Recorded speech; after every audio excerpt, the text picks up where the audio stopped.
Hapa tumesoma neno la Mungu. Huyu alikuwa anaongea, alikuwa ni Myahudi aliyeandika waraka wa Galatia, alikuwa ni mtume Paulo. Paulo anawaambia Wagalatia, maana yake Wagalatia walikuwa ni watu wa mataifa. Galatia iko Uturuki ya sasa. Anawaambia kwamba je, mtu anahesabiwa haki kwa njia ya matendo au anahesabiwa haki ya Mungu kwa njia ya kushika sheria? Anasema yeye mwenyewe ni Myahudi, yeye mwenyewe ni mshika sheria, ambayo sheria ilitoka kwao, ilianzia kwao. Torati ilishuka kwao, wao ndio waliopewa Torati kupitia nabii Musa. Anawaambia kwamba hiyo sheria ambayo imekuja kwetu inasema kwamba mtu hahesabiwi haki ya Mungu kwa njia ya kushika sheria au kwa njia ya kuishika Torati. Anasema Torati ilikuja kwa mkono wa Musa, lakini neema na kweli imekuja kwa njia ya Yesu Kristo. Kumbe Torati sio kweli, lakini ndani ya neema kuna kweli, ndani ya neema kuna kweli. Hiyo kweli inazungumziwa ni kumjua Yesu, ni kulijua neno la Mungu, ni kujua pendo lililo ndani ya Yesu, ni kujua mpango wa Mungu wa kuokoa mwanadamu, ya kwamba unapatikana kwa njia ya kumwamini Yesu, wala si kwa njia ya kushika sheria, wala si kwa njia ya kushika Torati, wala si kwa njia ya kutembea na sheria mkononi, kwamba unatembea na sheria. Eti ndipo unapohesabiwa haki. Haki ya Mungu inapatikana kumwamini Yesu awe Bwana na Mwokozi wa maisha yako. Haki ya Mungu haipatikani kwa utaratibu wa kushika sheria, kwa utaratibu wa kutembea na Torati, kwa utaratibu wa kutembea kwenye sheria. Sheria haiwezi kuokoa, sheria haiwezi kumponya. Hata hivyo, Wayahudi walikuwa na sheria ambao zilikuwa ni 610. Ukivunja moja unahesabiwa kuwa makosa katika zote. Kama hujashika zote unahesabiwa umetenda mabaya. Hata kama umevunja moja katika sheria, ukivunja moja tayari umekosa kwenye hizo zote. Mpango wa Mungu ataona mwanadamu hawezi kuingia mbinguni kwa njia hii, kwa sababu hata sheria hawezi kuifuata, imemshinda. Mungu akaunda mpango wa kupokea neema kwa njia ya kumwamini Yesu awe Bwana na Mwokozi wa maisha yako. Unahesabiwa haki bure.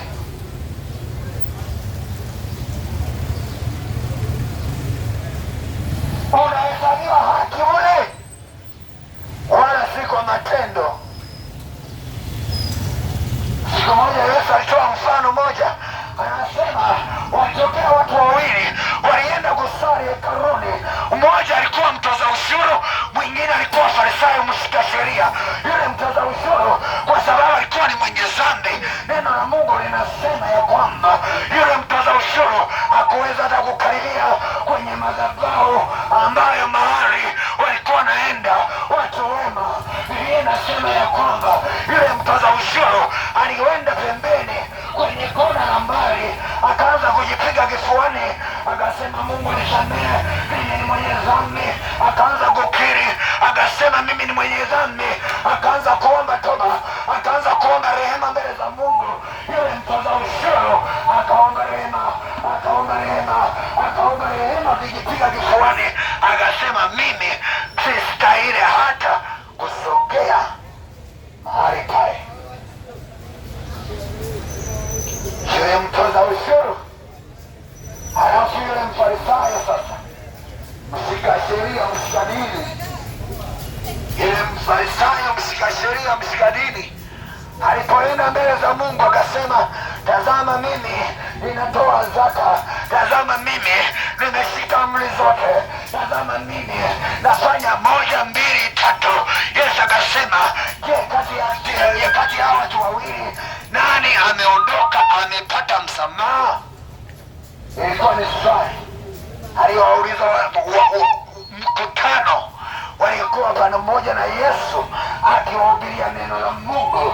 Wakasema kweli Yesu aliyehesabiwa haki ni yule aliyeomba toba. Kuna watu wanajihesabia haki, kuna watu wanajiona kwamba wao tayari wana amri, wanayo mamlaka, tayari wameshaingia kwenye ufalme. Hapana, hatujihesabie haki mbele za Mungu. Kila wakati tunatakiwa tumwendee Mungu kwa moyo wa kuhofu, kwa moyo wa kuogopa, kwa moyo wa kutetemeka, tukiomba rehema mbele za Bwana, tukimwambia Mungu tusamehe. Kuna mahali hatuko sawa, kuna mahali hatukatembea sawa, kuna mahali hatuendi sawasawa na mapenzi yako, kuna mahali hatukemee sawasawa na neno lako. Mungu wetu ni mwaminifu. Pamoja na hayo yote, Mungu wetu ni huruma, atakuhurumia. Ukijihesabia haki, utakosa haki mbele za Mungu, maana haki ya Mungu haipatikani kwa njia ya sheria. Haki ya Mungu haipatikani kwa njia ya matendo. Haki ya Mungu haipatikani kwa sababu unajitahidi, unafanya bidii. Haki ya Mungu inapatikana kwa njia ya kumwamini Yesu awe Bwana na Mwokozi wa maisha yako. Biblia inasema ya kwamba ile haki ya Yesu Kristo anakupa wewe, unaipokea tayari. Mungu anapokutazama anaona haki ya Kristo ndani yako, kwa sababu mwanadamu hana haki yake mwenyewe. Haki inatoka kwa Mungu. Yesu Kristo ametupa haki ya kurithi ufalme wa Mungu. Yesu Kristo ametupa haki ya kuwa kwenye pendo la ufalme wake. Hiyo haki tunahesabiwa bure, pasipo fedha wala pasipo mali.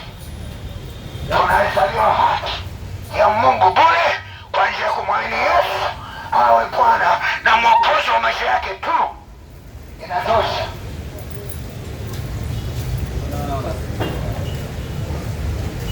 Lakini mtu aliyeokoka, mtu aliyemwamini Yesu, baada ya kumwamini Yesu Kristo, anatakiwa ishi katika matendo mema, anatakiwa ishi katika matendo mema.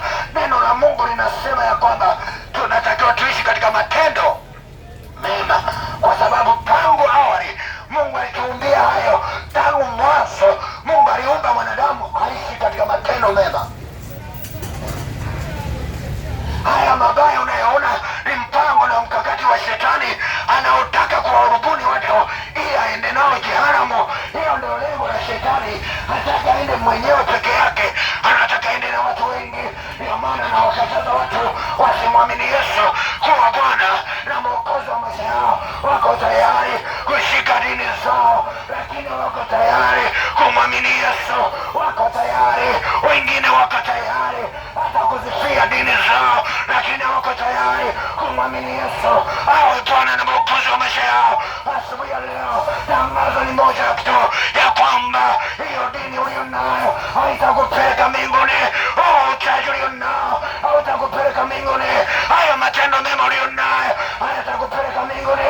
Itakachokupeleka mbinguni ni kumwamini Yesu awe Bwana na Mwokozi wa maisha yako, hata kama hutaki. Lakini neno la Mungu linasema, Yohana sura ya 3 na mstari wa 18 inasema, simwamini Yesu amekwisha hukumiwa, kwa sababu hakuliamini jina mwana pekee wa Mungu aliye hai.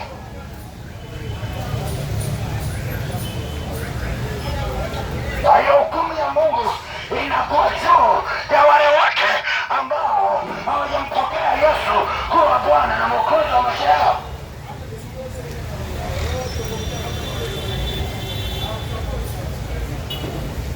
Wala hatuhubiri kwa sababu tunajipendekeza kwako. Tunakushauri kwamba nyakati za mwisho, Biblia inasema maarifa yataongezeka. Lazima injili ihubiriwe kila mahali. Lengo ni kuwafanya watu wasikie, ili siku ya hukumu wasiwe na kujitetea kwamba hatujasikia.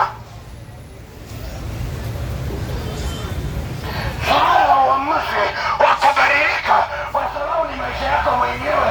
Hiyo ni unatengeneza maisha yako ya baadaye mwenyewe, wala hiyo ni kazi yako mwenyewe. Unachagua. Biblia inasema Mungu ameweka mbele yako mauti na baraka. Chagua baraka upate kuishi, uchague mauti uende jehanamu.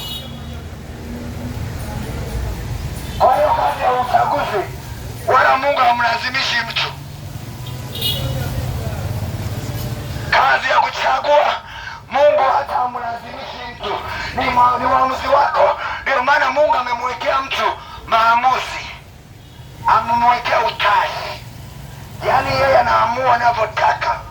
Anataka kwenda jehanamu, ni uamuzi wake. Anataka kuingia kwenye ufalme wa Mungu, ni uamuzi wako wewe mwenyewe. Kazi yetu ni kukumbusha, kazi yetu ni kuambia watu, jamani, nyakati tulizo nazo ni za mwisho. Tengeneza maisha yako na Mungu, ishi na Mungu vyema. Geuka njia unayoendea sio nzuri, ishi kwenye mpango wa Mungu. Biblia inasema mpango wa Mungu, watu wamgeukie Mungu kwa njia ya Yesu Kristo, wamwamini yeye awe Bwana na Mwokozi wa maisha yao, ili warithi ufalme wa Mungu.